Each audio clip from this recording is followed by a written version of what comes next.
Hai everyone, Assalamualaikum. This is me, Ananwan. Kembali lagi di YouTube aku dan konten terbaru aku yaitu adalah bedah karya. Dan di episode yang pertama ini aku akan membedah karya sebuah rumah tinggal 2 lantai yang dinamakan S House. Kira-kira S House ini punya siapa dan siapa sih arsiteknya? Yuk kita bahas.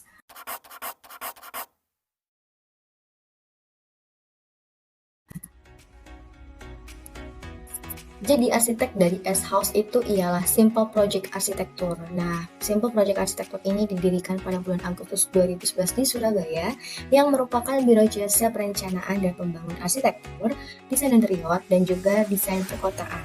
Dipimpin oleh Nico Lendra sebagai Principal Arsitek dan Melida Kotama sebagai Direktur Desain Interior. Studio ini dimulai dengan 2 proyek skala kecil, namun kedua proyek sederhana ini telah merancang masing-masing proses desain secara detail menyeluruh dari awal hingga akhir. Dan beliau percaya bahwa arsitektur adalah hubungan antara bangunan, lingkungan, dan manusia yang ketiganya harus bersinergi untuk menciptakan keseimbangan dalam kehidupan. Sehingga SPA lebih tertarik dengan gagasan simple yet kompleks dan kompleksibilitas yang dapat digunakan dalam detail bangunan, organisasi uang yang fleksibel, dan keterikatan emosional yang dilibatkan ke dalam desain. Sehingga, tujuan dari desain Simple Project Arsitektur ialah masing-masing desain yang dibuat dapat meningkatkan sedikit nilai dan makna bagi penghuninya. Berikut ini ialah karya dari Simple Project Arsitektur. Kalian bisa searching sendiri di website Simple Project Arsitektur yang sudah aku cantumkan linknya di deskripsi. Kita lanjut bahas data proyek dari rumah ini. Proyek Simple Project House yang dinamakan S House ini berdiri di luas lahan 190 meter persegi dengan luas bangunan 295 meter persegi, didirikan pada tahun 2016. Klien proyek ini masih ada hubungan kerabat dengan arsitek.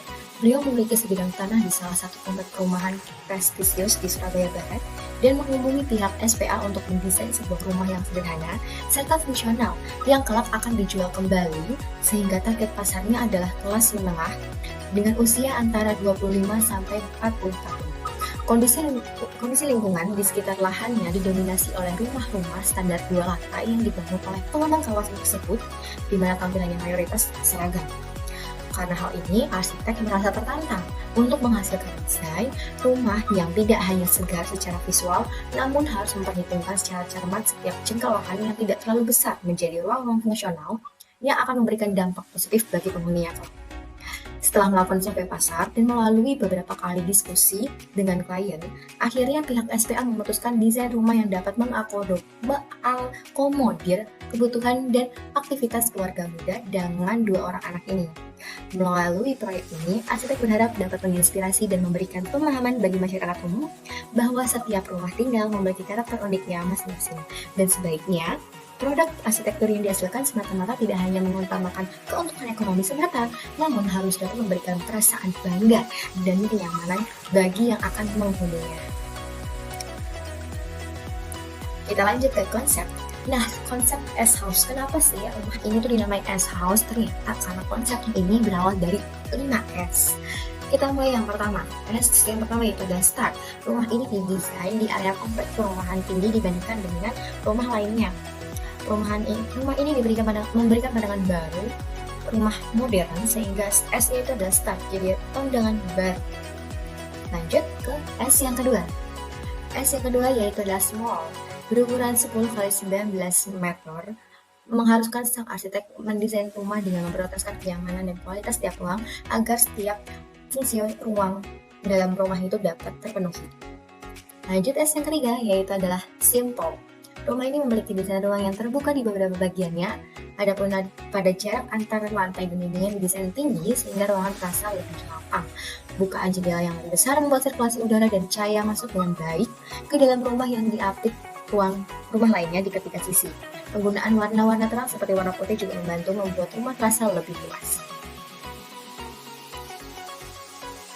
S yang keempat adalah soul, jiwa. Rumah tinggal yang sehat harus memiliki pencahayaan yang alami, yang maksimal, serta pergerakan sirkulasi udara yang baik dalam sebuah bangunan. Sehingga salah satu strategi arsitektur rumah ini adalah menempatkan posisi bukaan di sisi timur yang nantinya akan menjadi pusat orientasi bangunan.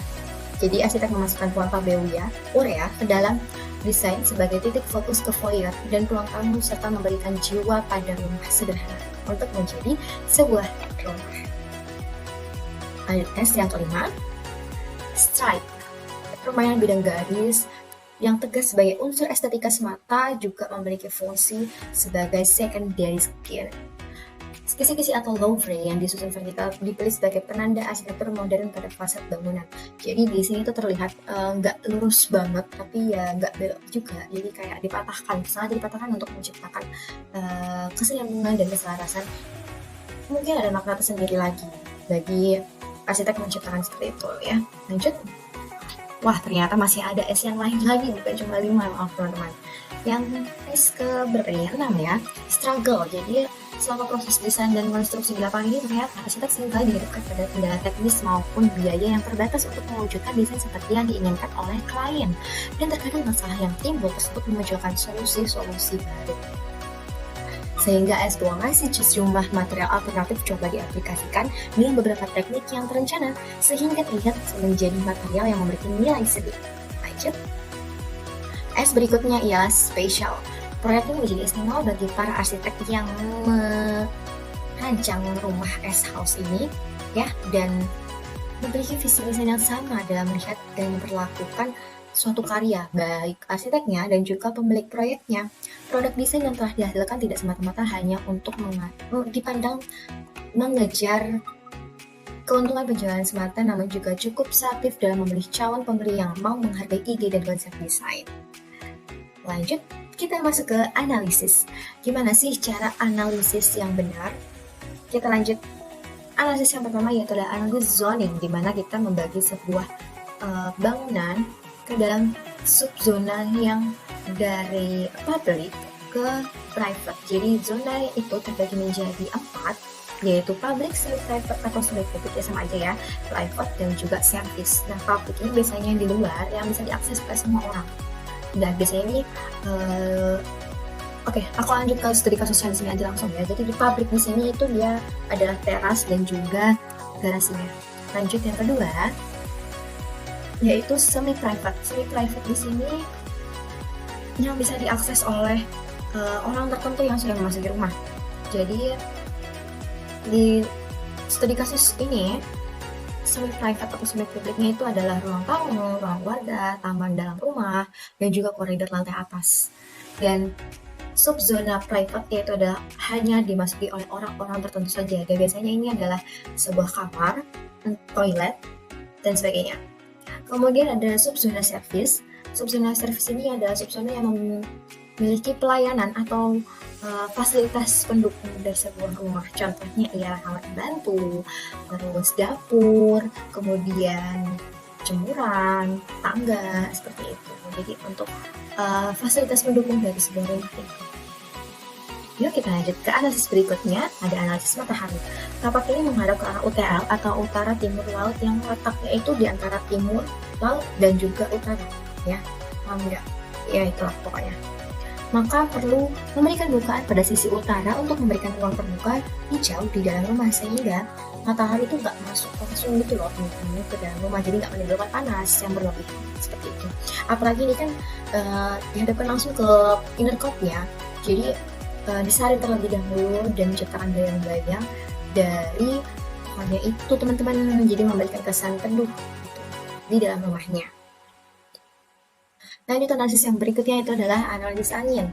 Bukaan lebar membantu angin masuk ke dalam rumah. Di sini contohnya itu bisa diambil dari taman dalam rumah, ya. Jadi di situ ada inner court-nya, ya, yang ini. Kemudian ada bukaan banyak di area taman yang jadi angin dapat masuk dengan leluasa apabila itu terbuka, dan ketika hujan bisa ditutup kembali karena jika tidak angkat nanti ya sih teman-teman, karena kan atasnya kan memang disengaja dibuat untuk tidak ada atap gitu, atas taman itu disengaja untuk tidak dibuat atap karena agar angin itu mudah masuk ke dalam rumah gitu. Kemudian analisis hemat energi yang terlihat pada bangunan ini terlihat hemat energinya dan juga ramah lingkungannya ya teman-teman. Kemudian lanjut analisis ruang luar. Ini dari fasad aja terlihat kombinasi louvre dengan aksen jendela besi plat tipis horizontal warna putih memberikan tampilan bangunan tropis modern yang tegas dan simpel. Dan wall frame-nya itu sendiri sudah aku katakan di slide sebelumnya, dia nggak yang lurus banget gitu loh, jadi kayak patah-patah gitu. Jadi ada yang masuk ke dalam, ada yang keluar, ada yang nyulut-nyulut gitu lah pokoknya. Jadi ini terlihat jelas banget nyulut-nyulut gitu, dan bertemu dengan aksen jendela besi yang berwarna putih itu tuh kelihatan tegas dan elegan gitu rumahnya.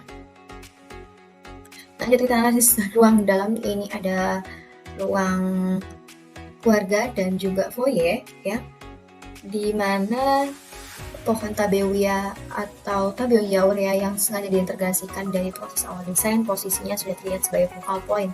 Jadi emang dia tuh dibuat sebagai point, viewpoint dari foyer, tinggal jadi masuk udah langsung ketemu sama pohon tabeuia ini. Dan ruang keluarga yang didominasi warna putih dan coklat sehingga kesan natural dan hangat serta nyaman dapat terpenuhi gitu. Lanjut, ini ada ruang keluarga yang menyatu dengan dapur, ruang makan, dan menggunakan sistem open frame di mana tidak ada ruang yang disekat-sekat. Jadi 3 fungsi ruang itu, yaitu ruang keluarga, dapur, dan juga ruang makan, itu tidak tersekat teman-teman. Jadi fleksibilitas ruangnya itu tinggi dan berhadapan langsung dengan inner dan juga inner courtyard. Oke, terima kasih teman-teman sudah mendengarkan aku. Semoga bisa bermanfaat buat teman-teman yang baru belajar membedah karya. Sekian dari aku, kurang lebihnya mohon maaf. Assalamualaikum warahmatullahi wabarakatuh. See you, dadah, bye-bye.